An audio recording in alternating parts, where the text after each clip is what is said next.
Good evening बच्चों। Welcome at Sajendra classes.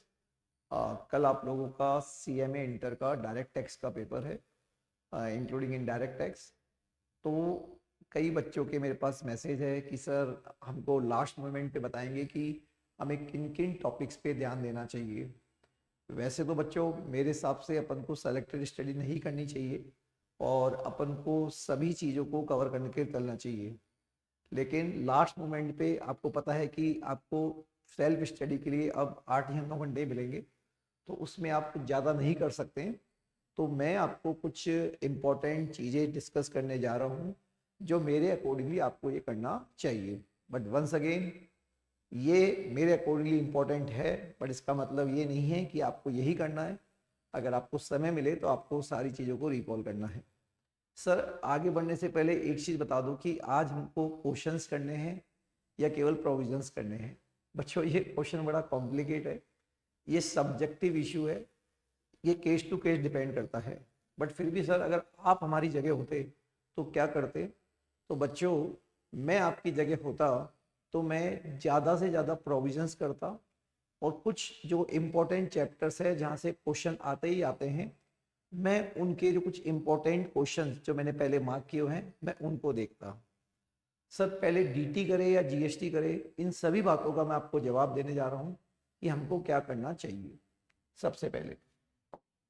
सबसे पहले हम बात करते हैं डायरेक्ट टैक्स की और उसके बाद इनडायरेक्ट टैक्स जिसमें आपका कस्टम भी आता है। जैसा कि आपको पता है करीब 7 क्वेश्चन जो MCQ के आएंगे वो DT के आएंगे और बाकी 8 MCQ 7 to 8 MCQ आपके IDT के आते हैं। मतलब इस तरह से आपका ये चलता है। तो मेरे अकॉर्डिंगली आपको सबसे पहले DT में ज़्यादा से ज़्यादा जो छोटे चैप्टर्स है उनको लास्ट मोमेंट पे कवर करना चाहिए। फॉर एग्जाम्पल जैसे एग्रीकल्चर इनकम से क्वेश्चन ऑलमोस्ट 1 अटेम्प्ट छोड़ के आता है, RS चैप्टर से और सैलरी चैप्टर से इसमें क्वेश्चन आता ही आता है। तो आपको पहले इनको करना है, उसके बाद सेट ऑफ चैप्टर से कंफर्म क्वेश्चन आता है और क्लबिंग से भी क्वेश्चंस आने की प्रोबेबिलिटी रहती है। तो सेट ऑफ और क्लबिंग ये आपको करना चाहिए। उसके बाद अगर नेक्स्ट प्रायोरिटी में आपको बोलूँगा तो आपका एक रिटर्न ऑफ इनकम जो चैप्टर है और एक TDS और TCS, इस चैप्टर को आपको पढ़ना चाहिए। और TDS TCS चैप्टर से अभी कुछ ट्रेंड के काफ़ी समय से ज़्यादा नहीं पूछा जा रहा, बट CA के अंदर काफ़ी पूछते हैं इन दोनों चैप्टर से, तो आपको इनको करना चाहिए। रिटर्न ऑफ इनकम चैप्टर में belated return, right short note, belated return, loss return, revise return, इनकी टाइम लिमिट्स क्या होती है, ये ऑब्जेक्टिव में भी आपसे पूछ सकता है। तो आपको ये छोटे चैप्टर्स आपको करना चाहिए। उसके बाद तुम्हें ये प्रोविजंस कर लिए, ये कर लिया, RS कर लिया, सैलरी कर लिया, और यहाँ पे सेट ऑफ के आपको 3-4 क्वेश्चंस की प्रैक्टिस कर लेनी चाहिए। उसके बाद एक छोटा चैप्टर और आता है, कौन सा? अदर सोर्स और डिडक्शंस।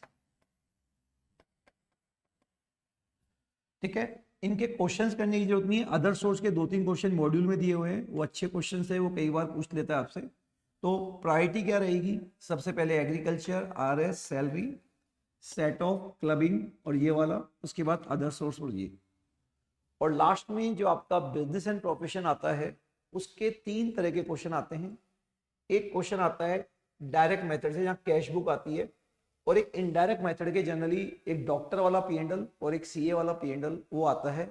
तो जो बुक से मैं आपको क्वेश्चन कराता हूँ वहाँ पे एक टेबुलर फॉर्म वाला क्वेश्चन आता है, डायरेक्टर वाला और CA वाला, वो आपको जरूर करना है।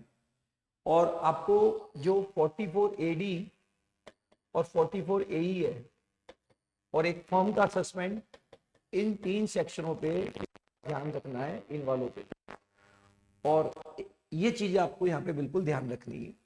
तो सर कैपिटल गेन और हाउस प्रॉपर्टी का पेपर स्पीकिंग आएगा, तो आप उसको लास्ट में भी देख सकते हैं, लेकिन उसकी प्रायोरिटी सबसे लास्ट में रखना। क्वेश्चन आएगा लेकिन उसकी प्रायोरिटी लास्ट में रखना, क्योंकि वहाँ गलती होने के चांस कम होते हैं। यहाँ पे बस दो बातें आपको ध्यान रखनी है। एक तो जो इंटरेस्ट होता है वो लेट आउट पे कितना भी अलाउड हो सकता है, एसओपी पे 30,000 और 2 लाख होता है। इंटरेस्ट के अंदर जिस साल घर बनता है वो पूरा साल, उसके आगे वाले साल पोस्ट होते हैं और उससे पहले वाले प्री होते हैं, और pre interest equal 5 installment allowed होता है। दूसरी बात ये ध्यान रखना कि जैसे घर लेट आउट है और आपको अनलाइन रेंट दिया हुआ है, तो आप एक चीज भूल जाते हैं कि अगर क्वेश्चन में फेयर रेंट नहीं होता तो जो एक्चुअल रेंट पर मंथ होता है वही फेयर रेंट पर मंथ होता है। बस ये बात अगर आप ध्यान रखेंगे तो इससे मिलता जुलता क्वेश्चन आता है तो वहां गलती होने के चांस नहीं होंगे। इस चीज को आप ध्यान रखना। कैपिटल गेन के अंदर एक आपको रामबाण टेबल मैंने बनाई हुई है, वो आप देखेंगे, उससे ज्यादा आपको ज्यादा कुछ देखने की जरूरत नहीं है। हाँ, एग्जाम्शन चैप्टर के अंदर जो कैपिटल गेन की एग्जाम्शन होती है, वहां लॉक इन पीरियड क्या होता है, कितने साल के अंदर अपन को इन्वेस्ट करना होता है, वो ऑब्जेक्टिव के पॉइंट ऑफ व्यू से इंपॉर्टेंट होता है। सर ऑब्जेक्टिव के पॉइंट ऑफ व्यू से वहां पे इंपॉर्टेंट रहेगा। सर थ्योरी क्या आ सकती है, डायरेक्ट टैक्स इनडायरेक्ट टैक्स में क्या डिफरेंस है, और ये जो रिटर्न ऑफ इनकम है यहाँ से थ्योरी आ सकती है। तो आई होप आपको agriculture, RS, salary, set of, clubbing, ROI, TDS, TCS, others of deduction, उसके बाद बीएनपी में 44 में 6% 8% का चक्कर, 44 पंप असेसमेंट, और वो जो 3 क्वेश्चन होते हैं, एक तो वो डॉक्टर वाला पीएनएल, एक सीएमए वाला पीएनएल, एक कैश मेथड से कैसे सॉल्व करते हैं, आपके मॉड्यूल में भी एक क्वेश्चन है, और एक रनिंग फॉर्मेट वाला। बस 3 क्वेश्चन आप जरूर कर लेना इसके बारे में। तो उसके अलावा आपको ज्यादा क्वेश्चंस करने की जरूरत नहीं है। कुछ सिलेक्टेड क्वेश्चन अगर आपने डिसाइड कर रखे तो वो कर सकते हैं, ज्यादा क्वेश्चंस करने की जरूरत नहीं है। उसके बाद बच्चों आपका मैं जीएसटी के अंदर आता हूं।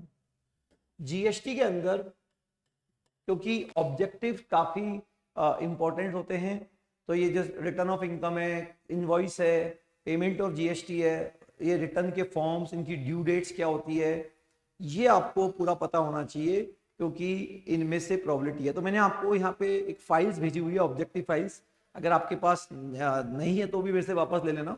और मैं मेरे टेलीग्राम चैनल एसएससी के नाम से एक टेलीग्राम चैनल है, ग्रुप डिस्कशन, वहां भी मैं वो शेयर कर दूंगा, आप वो देख सकते हैं। मैंने वहां काफी एमसीक्यूज दिए हुए हैं। तो जीएसटी के अंदर अपन को जो इंपॉर्टेंट चैप्टर है, एक तो वैल्यूशन से आने के चांस पूरे हैं, वैल्यूशन, आईटीसी, टैक्सेबल पर्सन जो सेक्शन 22 से 24 है ये वाला, और कंपोजिशन स्कीम, और जो इनमें सबसे इंपॉर्टेंट है वो है टाइम ऑफ सप्लाई, जहां ऑब्जेक्टिव आने के भी बहुत ज्यादा क्या है चांस है। तो ये आपको 5 चैप्टर इसके अंदर ढंग से करने हैं। थ्योरी में टाइम ऑफ सप्लाई तो है ही, ई वे बिल की बहुत प्रॉबिलिटी है, और इनवॉइस इश्यू करने की टाइम लिमिट, डेट्स वगैरह, तो ये आपके लिए ज्यादा इंपॉर्टेंट है। और रिटर्न ऑफ इनकम चैप्टर में पेमेंट और फॉर्म्स ये आपके लिए इंपॉर्टेंट हो गया। कस्टम के अंदर आपको पता है, कस्टम के अंदर सेलेक्टेड एमसीक्यूज आते हैं, आज आपसे वो फाइल भी शेयर करूंगा ग्रुप के अंदर। वो सेलेक्टेड 25-30 एमसीक्यूज है, वही आपको करने हैं, उसमें ही आने की प्रोबेबिलिटी ज्यादा है। प्लस आपके जो आपका मॉड्यूल है सीएमए मॉड्यूल में, वहाँ वैल्यूशन के क्वेश्चन दे रखे हैं 8-10, उनमें से ही क्वेश्चन आएगा। तो ये आपकी लास्ट मोमेंट पे स्ट्रेटेजी रहनी चाहिए, ठीक है। तो मेरा कहने का मतलब है ज्यादा से ज्यादा चैप्टर्स आपको ज्यादा करना है, और मेरे आपको कहीं भी किसी भी अगर कोई, क्योंकि आपको रिवीजन भी चाहिए, क्योंकि अब आप सब कुछ पढ़ चुके हैं, इसलिए ज़्यादा टेंशन करने की जरूरत नहीं है। जो आप पिछले 3-4 महीने से पढ़ रहे हैं वही पढ़ाई आपके काम में आएगी, बट फिर भी अगर आप जानना चाहते हैं तो मैंने मेरे हिसाब से आपको ये प्रायोरिटी यहाँ पे बता दी है। Belated return, revise return, updated return, इनकी टाइम लिमिट्स क्या होती है, इन पे ऑब्जेक्टिव क्वेश्चन बन सकता है। एडवांस टैक्स की ड्यू डेट्स क्या होती है आपको पता होना चाहिए, 15 जून, 15 सितंबर, 15 दिसंबर, 15 मार्च। 44 एडी और एई लगता है तो ए की ड्यू डेट होती है 15 मार्च, ये आपको पता होना चाहिए, ठीक है। और ये बिलेटेड रिटर्न वगैरह की, रिवाइज रिटर्न की टाइम लिमिट्स क्या होती है, अपडेटेड रिटर्न की टाइम लिमिट्स क्या होती है, ये आपको यहाँ पे पता होना चाहिए। तो बच्चों आई होप आपका मैं ज़्यादा समय नहीं लूँगा, बट ध्यान रखना मैंने जो आपसे एमसीक्यू की फाइल्स डिस्कस की हुई है और आपको मैंने जो भेजी हुई है वो आपको जरूर करना चाहिए। एमसीक्यू पे आपका पूरा फोकस होना चाहिए। Thank you very much.